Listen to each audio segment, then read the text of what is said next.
چیزیں جو ہیں یہ واضح کرتی ہیں کہ حکومت کی طرف سے بھی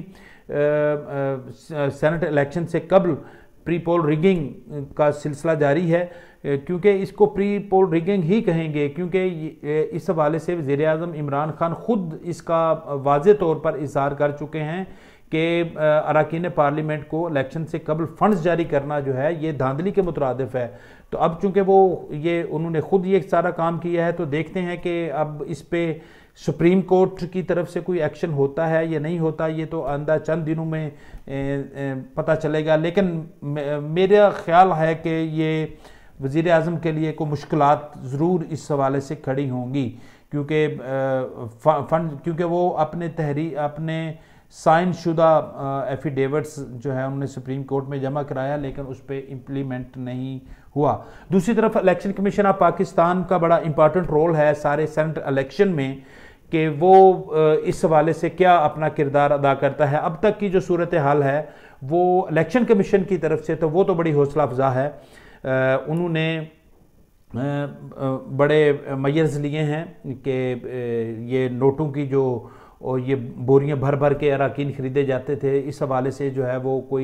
اس دفعہ کوئی ایسی کوشش نہ ہو۔ البتہ اندرون خانہ تو آپ کو پتہ ہے کہ ماضی میں بھی ایسا ہوتا رہا، اب بھی کوئی ایسے اقدامات نہیں ہوئے کہ ہم کہہ سکیں کہ بالکل 100% جو ہے وہ الیکشن فیئر ہوا ہے۔ ہاں، جو الیکشن کمیشن آف پاکستان نے جو سب سے اہم جو ان کی جو طرف سے جو خبر آئی ہے وہ یہ ہے کہ انہوں نے 3 گورنرز کو انہوں نے نوٹس جاری کیا ہے، اور انہوں نے کہا ہے کہ ہاں جی آپ اپنی سیاسی پولیٹیکل سرگرمیوں کو محدود رکھیں، بلکہ وہ جو ان کا آئینی عہدہ ہے اس کے مطابق وہ الیکشن کی یا کسی بھی سیاسی سرگرمیوں میں حصہ نہیں لے سکتے۔ لیکن اس سے قبل ہم نے دیکھا تھا کہ پی ٹی آئی کی طرف سے چودھری سرور کو اور اس میں جو سندھ کے گورنر ہیں انہیں، اور کے پی کے میں بھی ان کو بھی جو ہے وہ اہم ذمہ داریاں دی گئی تھیں، بلکہ وہ جو ان کا صوبائی پارلیمانی بورڈ ہے اس کے ممبر بنائے گئے تھے۔ تو ایک حوالے سے وہ ایک غیر قانونی اقدام تھا، لیکن چونکہ سیاست ہے اس میں سب کچھ چلتا ہے، تو لہٰذا جو سابقہ روایات تھیں انہی کو مد نظر رکھتے ہوئے پی ٹی آئی کی طرف سے بھی یہ کام کیا گیا، تو اس پر الیکشن کمیشن نے جو ہے وہ نوٹس جاری کیا ہے۔ تو یہ ایک خوش آئند اقدام اس کو آپ کہہ سکتے ہیں۔ باقی الیکشن کمیشن آف پاکستان کی طرف سے جو ہے وہ یہ اطلاعات جو ہے وہ موصول ہو رہی تھیں کہ شاید سیریل نمبر یا اس حوالے سے کوئی کوڈ نمبر جو ہے وہ جاری کیا جائے، لیکن وہ بھی کچھ نہیں ہونے جا رہا۔ الیکشن کمیشن نے بالکل واضح طور پر یہ بتا دیا ہے کہ الیکشن اپنے مروجہ طریقہ کار کے مطابق ہی ہوں گے، یعنی کہ بیلٹ پیپر مکمل طور پر خفیہ ہی رکھا جائے گا۔ لہٰذا یہ خبر بھی جو ہے یہ حکومتی جو ایوان ہیں ان کے لیے تو یہ اچھی نہیں، کیونکہ بعض حکومتی شخصیات جو اپنے پارٹی کے امیدوار کے حق میں ووٹ کاسٹ نہیں کرنے جا رہے تھے، ان کو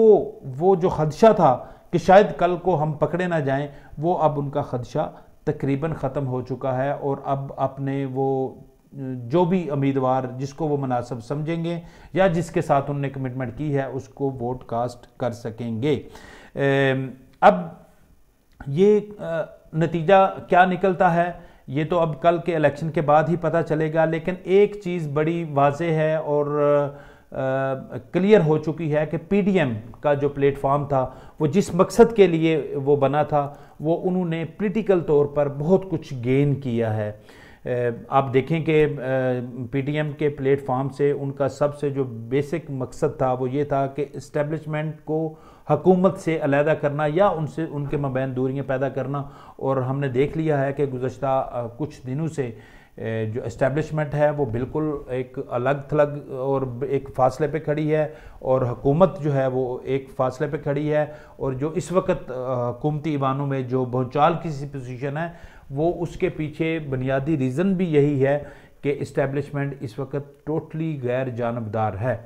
تو اگر بالفرض پی ڈی ایم کا امیدوار ہار بھی جائے تو میں سمجھتا ہوں کہ اس کے باوجود بھی پی ڈی ایم نے بہت کچھ حاصل کیا ہے اپنی حکمت عملی سے۔ تو آنے والے دنوں میں جو پی ڈی ایم کے میں شامل جماعتیں ہیں وہ یقینی طور پر آئندہ کا جو پولیٹیکل سیاسی منظرنامہ ہے اس کو مد نظر رکھ کے ہی فیصلے کریں گی، اور آگے پی ایم کے خلاف جو امپیچمنٹ والا معاملہ ہے، عدم اعتماد کی تحریک لائے جانے کا، اور اس کے بعد جو مہنگائی مارچ ہے، جو پہلے لانگ مارچ جس کا نام تھا مہنگائی مارچ اس کو رکھا گیا ہے، تو اس سلسلے میں بھی جو ہے وہ پی ڈی ایم کی طرف سے اہم فیصلے کیے جائیں گے کل سے۔ تو اب دیکھتے ہیں کہ یہ سینٹ الیکشن کا جو ہے یہ اونٹ کس کروٹ بیٹھتا ہے۔